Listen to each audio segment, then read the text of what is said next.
How does a guy built like a linebacker, nicknamed Butterbean, end up becoming one of the most talked about figures in boxing history? Sounds like the start of a wild underdog story, right? Well, it's more complicated than that.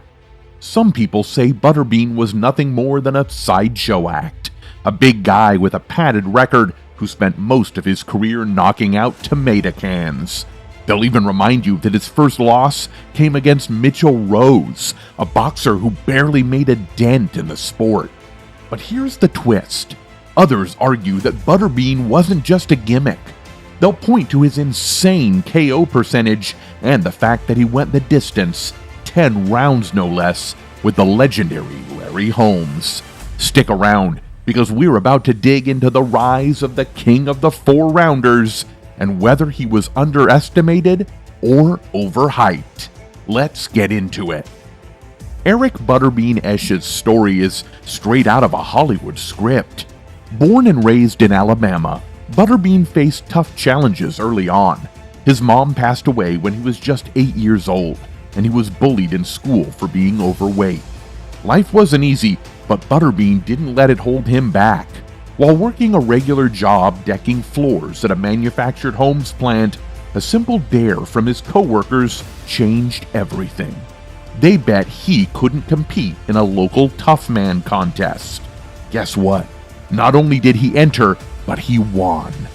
But it didn't stop there. Butterbean transitioned to professional boxing in 1994, debuting with a win against Tim Daniels.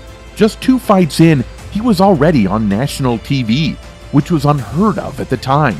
Even Mike Tyson didn't hit TV that early in his career. Butterbean became a sensation, nicknamed the King of the Four-Rounders because his fights rarely lasted longer. Of course, it wasn't all smooth sailing. His first loss came in 1995 against Mitchell Rose, a last-minute replacement. Rose later claimed he was offered money to throw the fight, but instead, he ended Butterbean's undefeated streak in 2 rounds. Still, Butterbean bounced back with an insane run of 51 matches without another loss. He even went toe-to-toe with legendary heavyweight Larry Holmes in a 10-round fight. Yes, Holmes was 52, but the man still had the skills, and Butterbean lasted the distance. Beyond boxing, Butterbean wasn't afraid to step into the unknown. He tried his hand at kickboxing with K1, MMA with Pride Fighting Championships, and even professional wrestling in WWE. He was a true showman, knocking out opponents one day and teaming up with wrestlers the next. But time caught up with him. By the 2010s, injuries and health issues slowed him down. At over 400 pounds, walking became a struggle. But Butterbean wasn't ready to give up. In 2022, he teamed up with former wrestler Diamond Dallas Page and started a transformational journey with DDP Yoga. It worked wonders. For the first time in decades, he dropped below 300 pounds, got hip surgery, and started talking about a comeback, maybe even stepping back into the ring. Butterbean's story is inspirational in some ways. He broke stereotypes and chased his dreams, becoming a fan favorite.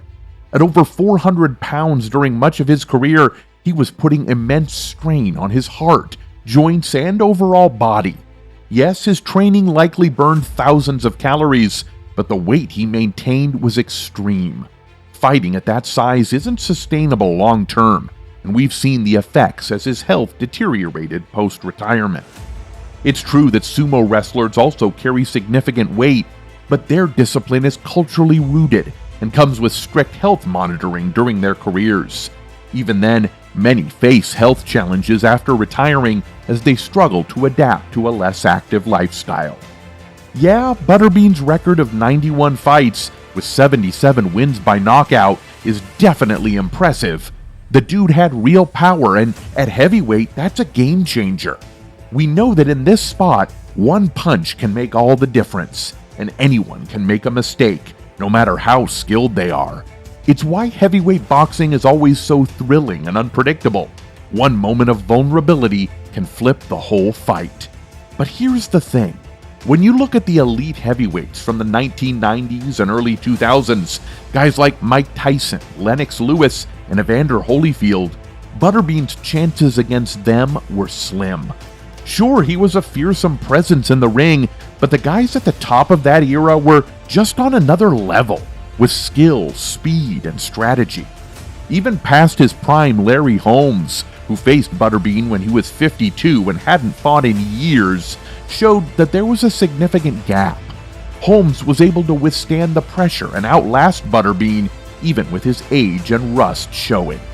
That knockout he delivered in the fight wasn't just a fluke, it highlighted that Butterbean, for all his raw power, didn't have the technical prowess to match the best of the best.